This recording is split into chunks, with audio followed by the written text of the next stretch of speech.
Buenas noches. Vamos a empezar hoy día viendo el primer proceso productivo, que es la exploración. Ya hemos visto anteriormente todo aquello que se refiere a la historia de la minería, conceptos generales, organización de una empresa minera, como también aquello que es la parte normativa de la ley 535. Entonces hoy día vamos a empezar ya con la parte de este primer proceso, que es el proceso de la exploración minera, ¿no? Vemos en la diapositiva o en la pantalla las labores entonces este primer proceso, que es el proceso de exploración minera. Dentro de ello entonces podemos entender que el encontrar una reserva minera, ya sea cuando estos se estén agotando o se esté empezando una actividad minera, es el inicio de la actividad minera, debido a que hay demanda de recursos minerales en el mundo. Entonces el punto de inicio de toda actividad minera es la prospección, también la exploración, ¿no? Y dentro de ello lo que nosotros vamos a empezar ahora es a ver básicamente este primer proceso, que lo vamos a conjuncionar nosotros para el aula en una sola actividad. Vamos a hablar de la parte contable cuando estemos hablando de costos de prospección y exploración, a estas tres fases dentro de lo que es la búsqueda de la reserva minera, que hemos dicho que se va a llamar cateo, prospección o exploración. En resumen, entonces, nuestros costos de exploración y prospección van a estar definidos, orientados a encontrar esta reserva minera. Hemos dicho que con esta fase de exploración se da inicio a la actividad minera. Teóricamente es la primera fase, pero ya en la actividad minera, esta fase de prospección puede también estar conjuntamente realizándose ya con un proceso propiamente de producción. Es decir, en la esquina de la habitación donde estás, en una de las esquinas se está produciendo mineral, en el otro se está buscando mineral, en la otra esquina se está cerrando la mina y en la otra esquina se está construyendo un nuevo frente de producción. Es por eso entonces que la prospección, si bien teóricamente es el inicio de la vida de una actividad minera, ¿no? Conjuntamente también se lleva dentro todo el proceso minero. Vemos en la diapositiva entonces las labores que nosotros tenemos que ir reconociendo como contadores, aquellas labores que se van realizando en este proceso de prospección, ¿no? Es decir, ya el pago, por ejemplo, de personal en cuanto a lo que son las faenas de exploración. Y esta fase de exploración tiene que quedar claro que hay dos momentos, ¿no? El primer momento, ya hablando de manera general en el mundo, la exploración se puede realizar después de una adquisición, ¿no? Es decir, en otras partes del mundo, vos como topógrafo encuentras una riqueza minera, una reserva minera, y puedes vender tu concesión. Acá en el país eso por lo menos se hacía hasta la ley 1777, hasta el año 2014, donde ha salido la nueva ley de minas, la ley 535, donde ya no es negociable una concesión minera, sino a través del requisito de solicitar la concesión al CERGETOIGMIN y a la AJAM, como hemos visto en la parte legal, ¿no? Entonces, si bien en el mundo hay todavía esta fase, es decir, ya no buscamos la reserva minera, sino siempre la compramos, ¿no? También, ¿no? La otra parte de la exploración sí significa buscar reserva minera porque se esté agotando las reservas que ya tenemos, se quiera mejorar en algún caso los derechos mineros que tenemos, o en algún caso también existe el crecimiento de la empresa, ¿no? Entonces, ambas fases, ya sé que buscamos desde cero, valga el término, la reserva minera, o hacemos una fase de exploración para certificar la compra de una cierta adquisición. Todo eso tiene que ver con las exploraciones, ¿no? Entonces, dentro del concepto de exploración minera, nosotros podemos entender que hay varias otras fases, ¿no? Y dependerá ya de la política contable de cada empresa qué es lo que van a hacer, ¿no? Por ejemplo, acá mostramos que dentro de la exploración minera se identifican 4 categorías de actividades: la adquisición o gabinete, que tiene que ver desde la solicitud de la concesión minera hasta lo que es ya el proceso propiamente teórico o en escritorio, que se hace de un lugar donde se va a explorar.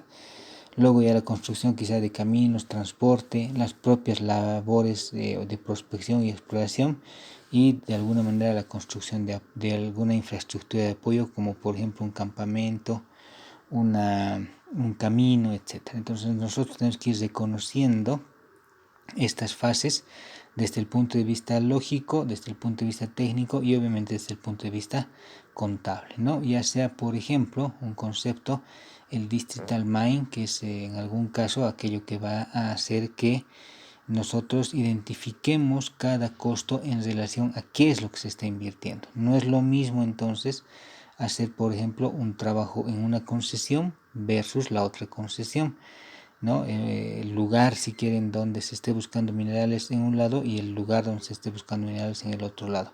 Algunos de ellos tienen una particularidad en relación al distrito minero donde estés haciendo la exploración. Un ejemplo vamos a ver más adelante.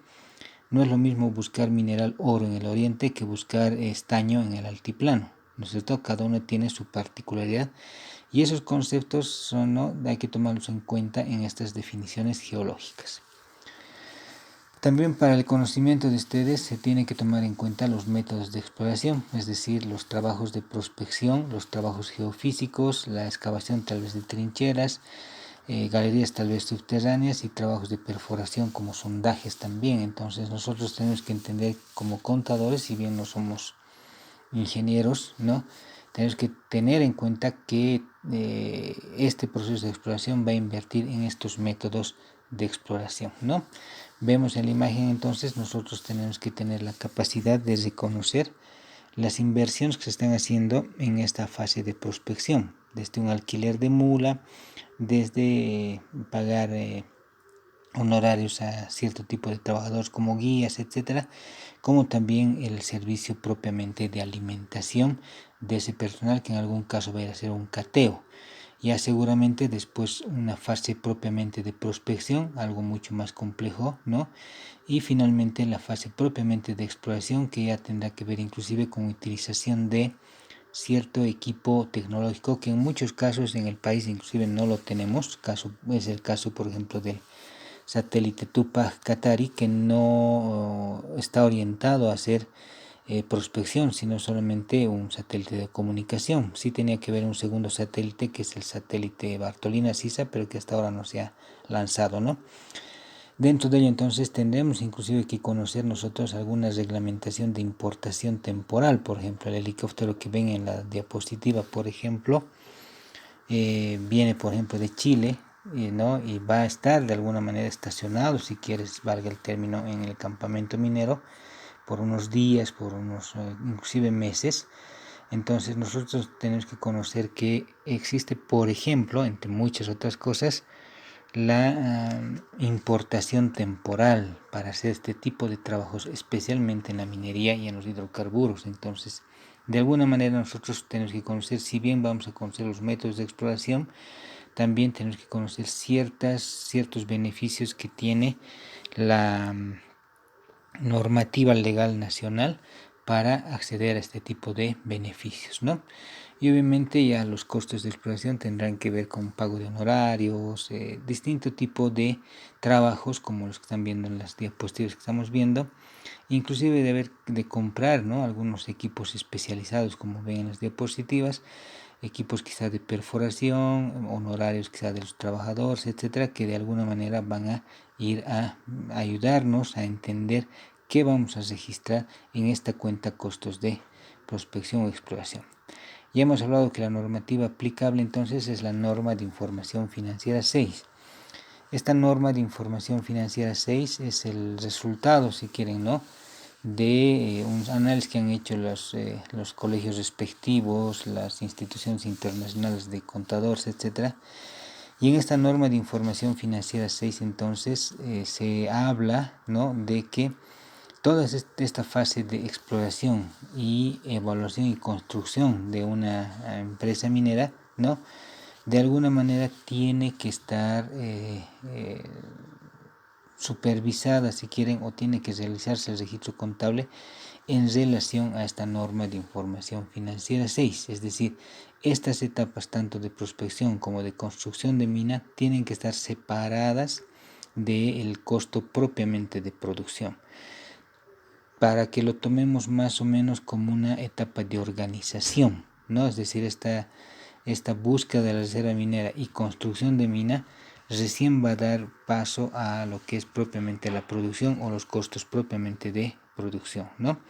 Entonces, dentro de ello, lo que nosotros tenemos que tomar en cuenta es que vamos a contabilizar separadamente los costos de exploración y los costos de desarrollo y construcción de mina, sustentados y amparados en la norma de información financiera 6, ¿no? Esta norma de información financiera 6, la NIF 6, la norma internacional de información financiera 6, nos dice entonces que esta fase de exploración deben ser registradas en una cuenta especial que se llama costos de exploración.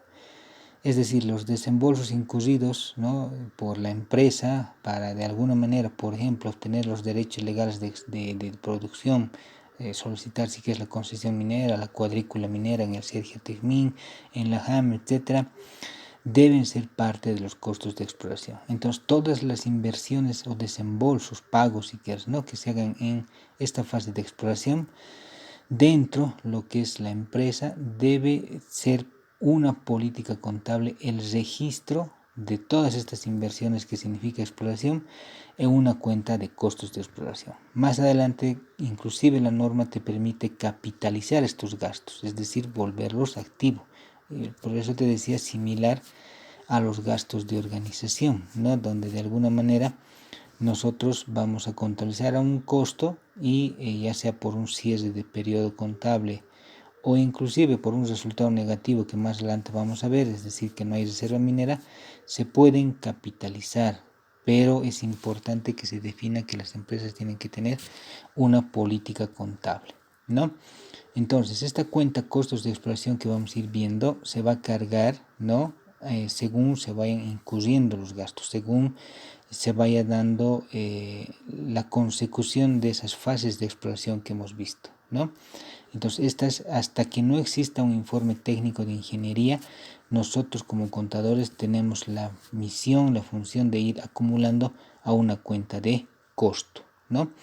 Nosotros no somos ingenieros, pero cuando exista un informe técnico de que si hay mineral o no hay mineral, hay la reserva minera o no hay la reserva minera, en ese momento vamos a tomar una decisión contable. Pero mientras, lo que nosotros tenemos que ir haciendo es cargar a resultados a la cuenta costos de exploración todas aquellas inversiones que se estén dando en esta fase de exploración según vayan incurriendo, según vaya pasando.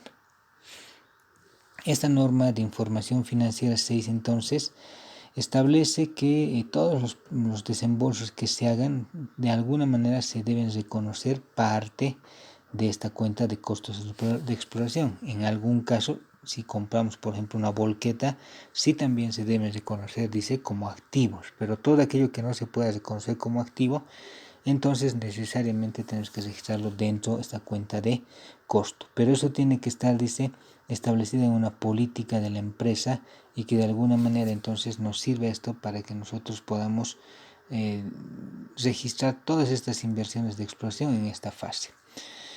Esta cuenta entonces de métodos esta cuenta de costos de exploración tiene un método de registro y su método de registro va a ser básicamente registrar todo aquello que significa esta fase: exploración, evaluación y construcción de mina.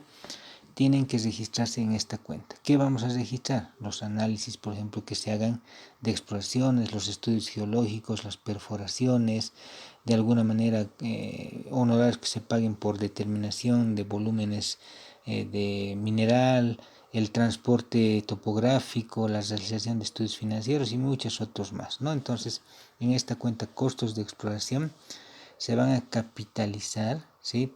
Se van a registrar en esta cuenta hasta que se tome la decisión de capitalizarlos, en algún caso, ya sea que se vuelvan activos si el resultado fuera positivo, es decir, derecho de explotación, un activo fijo intangible, o se tome la decisión de contabilizar en un activo diferido como costos de exploración capitalizados, o también en propiedades no productivas, siempre y cuando exista la razonabilidad de mantener la reserva o la concesión minera, ¿no?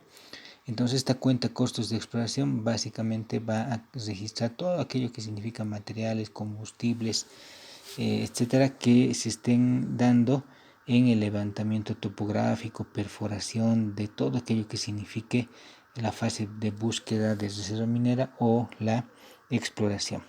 Luego ellos, ya vamos a ver en la parte práctica, ellos se pueden amortizar en referencia, por ejemplo, al decreto supremo 24051, 25% anual si lo hubieras capitalizado, o en otro caso se volverá un activo fijo intangible que se va a llamar reserva minera, derecho de explotación, o simple y llanamente mantenerlo en otra cuenta que no signifique ni diferido ni activo fijo, que más adelante vamos a ver. Entonces ya de alguna manera esta cuenta costos de exploración tiene que ver con todo aquello que significa las reservas, ¿no? Las reservas de mineral, y que de alguna manera van a estar conformadas por reservas probadas, probables, recursos y potenciales. Lo más lógico, los recursos que se ha invertido, que va a ser, dice, el valor de esta cuenta de costo de exploración, y que más adelante se volverá el valor de un activo fijo intangible denominado derecho de explotación, o el valor de aquello que de alguna manera también vas a tomar la política contable de capitalizarlo como activo diferido, o en otras propiedades que más adelante vamos a ir viendo en la parte práctica, ¿no?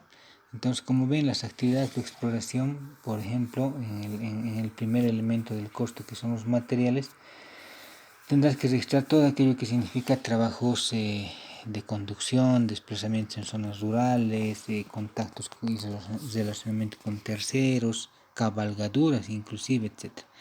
En el segundo elemento del costo tendrás que ir registrando, por ejemplo, todo aquello que significa sueldos y salarios de jefes, geólogos, técnicos, asesores y personal de alguna manera, ¿no?, que tenga que ver con todo aquello que significa la exploración, ya sea un personal de contratistas, terceros, e inclusive a los propios comuneros o gente que vas a contratar de esta fase. Y los costos indirectos, que de alguna manera van a tener que ver, por ejemplo, con soporte básico, por ejemplo, de software, en algún caso rescate vehicular, si es que necesita una grúa, por ejemplo, inclusive, ¿no?, todo aquello que significa el manejo defensivo de vehículos, es decir, el mantenimiento de vehículos en esta fase de exploración, ¿no? Entonces eso es lo que vamos a ir viendo. Ven en la diapositiva ustedes unas gráficas, al igual que hemos visto toda la presentación, de todos aquellos trabajos que va a realizar seguramente esta fase de exploración, ¿no? Vamos a pasar ahora a ver aquello que significa esto que significa ya los costos propiamente de exploración. Esperen un segundito.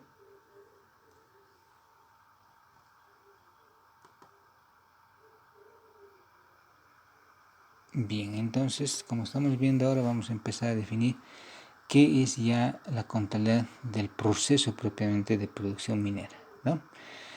Entonces, en esta fase de los costos o el registro contable de la exploración, nosotros vamos a aplicar un sistema de costos denominado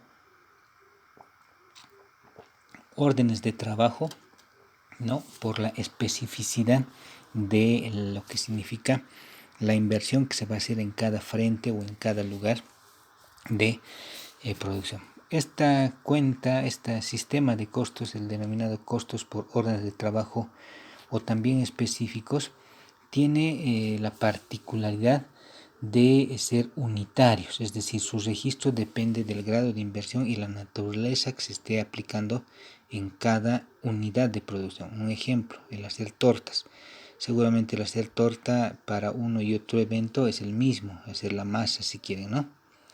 Pero ya el decorado no es el mismo para un cumpleaños que para un matrimonio. Entonces esa unitariedad ya va a depender también de alguna manera del proceso productivo y obviamente del grado de inversión que se esté haciendo y la naturaleza del producto que estamos haciendo. Volviendo al ejemplo de la torta, por ejemplo, este sistema de costos unitarios va a depender de que se invierta más o menos en una u otra torta, y también la naturaleza. Una de esas tortas será, por ejemplo, una torta de cumpleaños y la otra va a ser de matrimonio. Entonces dentro de ello hay una naturaleza de inversión en este tipo de costos, ¿no? Entonces el sistema de costos por procesos es individual a cada proceso.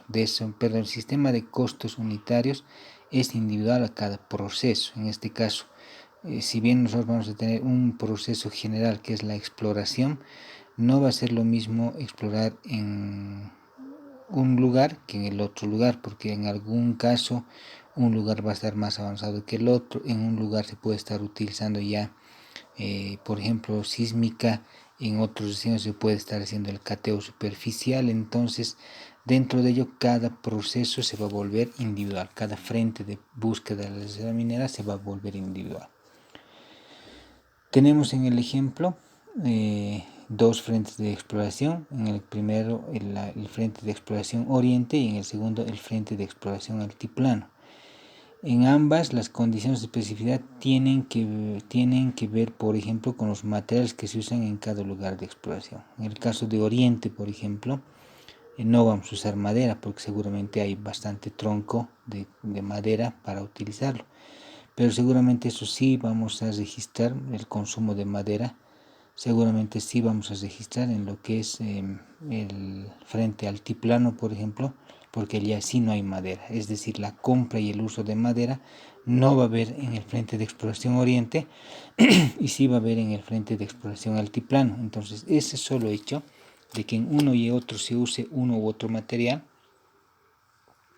es la especificidad que representa esta condición especial de este sistema de costos de exploración, ¿no? Entonces, este sistema de costos unitarios se usa en diferentes trabajos, ¿no? Por ejemplo, en el caso de una imprenta, no es lo mismo que hagan tarjetas personales para ti y para mí, ¿no? El proceso es similar, pero seguramente en relación inclusive al volumen, tú has pedido 1000 unidades y yo estoy pidiendo 10.000 unidades, entonces ya es una especificidad. En el caso de la industria de muebles lo mismo, metal mecánica y otros que se utilizan este sistema de costos por órdenes de trabajo, o también definido como costos unitarios o costos específicos, ¿no? Entonces dentro de ello podemos decir que el sistema de costos por órdenes de trabajo, el sistema de costos específicos, es un sistema donde se puede asignar separadamente cada una de las inversiones en orden de alguna manera, ¿no? Detallar qué cosas se está invirtiendo en cada uno de los sistemas de producción, ¿no? Lo que les decía, la torta pareciera que es lo mismo hacer una torta para cumpleaños que una torta para un matrimonio. Quizá el proceso de hacer la masa, el queque si quieren es el mismo, pero seguramente va a haber una diferencia ya en el proceso de decorado, por ejemplo, ¿no? Entonces eso tiene que ver con utilizar un sistema de costos específico. Entonces, este sistema de costos específico tiene que ver con la acumulación de costos. Como vemos en la diapositiva, enseguida vamos a ampliar esta diapositiva, tiene que ver con que vamos a utilizar, como ven en la pantalla, dos unidades de producción. Por ejemplo, el costo de prospección o exploración, el naranjal, y el costo de exploración, ¿no? Que es en este caso el limonal, ¿no? Entonces, dos lugares donde, como hemos visto hace un momento, el costo de exploración oriente y altiplano puede darse en el mismo lugar, y dentro de ello entonces vamos a debitar en estos costos los materiales, la mano de obra y los costos indirectos como los primeros o los tres elementos del costo. Ya después de que exista un resultado positivo o negativo para la empresa, es decir, positivo existe la reserva minera y negativo no existe, o por lo menos no existe en la cantidad deseada del mineral, entonces se va a tomar varias decisiones, como por ejemplo aquí, ¿no? el resultado positivo se volverá activo fijo intangible denominado derecho de explotación. El resultado negativo se volverá, por ejemplo, un activo diferido, costo capitalizado. En otro caso, no se contabilizarán, no se activarán estos resultados y simplemente se llevará a consumir en el gasto, por ejemplo, en el estado de resultados, o también quizá podemos llevar, ¿no?, a una cuenta que se va a llamar propiedades no productivas. Eso lo vamos a ir viendo en la parte práctica. Entonces, como ven, la acumulación de costos va a depender del frente o el área de exploración. Cada área o cada lugar donde se esté buscando la reserva minera va a contar seguramente con los tres elementos: mano de obra, materiales, costos fijos, costos indirectos de fabricación, ¿no?, los costos indirectos, y cada uno de ellos va a tener su especificidad y particularidad también en cada frente de producción, ¿no? Entonces no existe un formato de contabilización único. Seguramente en otras empresas mineras va a haber otra visión, ¿no es cierto? Entonces, por lo menos lo que yo o la experiencia me ha enseñado es que así tendrán que contabilizar, sustentando no solamente en la base de la norma de información financiera 6, sino también en la experiencia profesional. Entonces dejo claro que no existe un formato único de contabilización, dependerá de cada empresa y de cada contador, pero es importante definir, como hemos visto, las políticas contables, y dentro de ello entonces es importante que entiendan también ustedes que no hay un formato único, ¿no? Entonces el objetivo de este registro de costos que vamos a hacer es básicamente de tener unos denominados costos de exploración de cada uno de los frentes de producción. Obviamente no hay 100 frentes de producción donde se estén buscando, 2, 3, 5, en el mejor de los casos, digamos, ¿no?, 10 frentes de producción, pero es bastante inversión. Entonces, dentro de ello, generalmente busca en 2, en 3 frentes de exploración el mineral. Entonces, en ese momento nosotros hay que ir reconociendo qué se está consumiendo en cada frente de exploración. Entiéndase por frente de exploración el lugar, ¿no?, donde se está buscando minerales, que generalmente no es uno solo, por lo menos 2 lugares, ¿no? Y dentro de ello entonces lo que nosotros tenemos que hacer es seguir contabilizando en cada momento del proceso de exploración todo aquello que signifique inversión en esta fase de exploración. ¿Cuál también es el objetivo de que nosotros hagamos o registremos las inversiones de exploración en un sistema de costos? Es disponer de información financiera, es decir, si gerencia quiere saber cuánto se está invirtiendo en el frente naranjal y cuánto se está invirtiendo en el frente limonal, entonces hay que de alguna manera nosotros tener esta información como contadores, ¿no? No es malo tener un solo mayor, si quieres, de costo, ¿no? Es decir, juntar todo, pero es mejor siempre tener separado la información de costos. Por un lado, cuánto se está invirtiendo en el costo en el frente A, cuánto se está invirtiendo en el costo o cuánto se está invirtiendo en el frente de producción B. Entonces el objetivo de nuestro sistema de costos es básicamente proporcionar información de la inversión que se está haciendo en el proceso de exploración, hasta que exista un resultado positivo que luego transforme esas inversiones que hemos hecho en un activo fijo que se va a llamar derechos de explotación, ¿no?, y que este valor, ¿no?, de este derecho de explotación va a ser lo que se haya invertido sumado en los tres elementos del costo: mano de obra, materiales y costos indirectos de fabricación, ¿no? Entonces dentro de ello nosotros tenemos que registrar estos tres elementos: materiales, mano de obra y costos indirectos, según se vayan asignando en cada frente de producción, ¿no? Hasta ahí entonces, a ver si de alguna manera tenemos alguna consulta.